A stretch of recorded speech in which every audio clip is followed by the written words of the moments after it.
Hi everyone, how is it going? Let's talk about shoes vocabulary. हमारा आज का lesson shoes vocabulary पर है। जूते को इंग्लिश में शूज कहते हैं।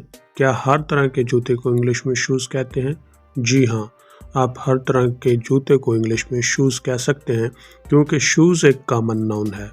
लेकिन याद रहे कि मुख्तलिफ जूतों की इंग्लिश भी मुख्तलिफ है। इस वीडियो में आज हम सीखेंगे कि किस तरह के जूते को इंग्लिश में क्या कहते हैं। तो चलते हैं अपने लेसन की तरफ। स्लिंग बैक, म्यूल और स्कफ, कोट शूज और pumps, flats, clogs, stiletto,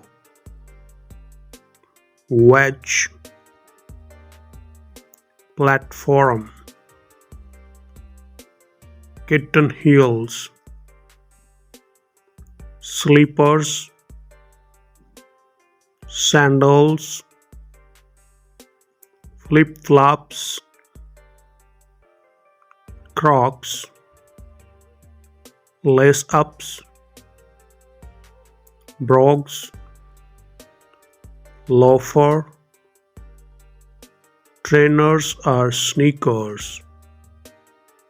baseball boots,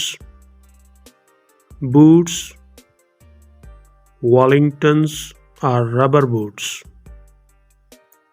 espadrilles, moccasins.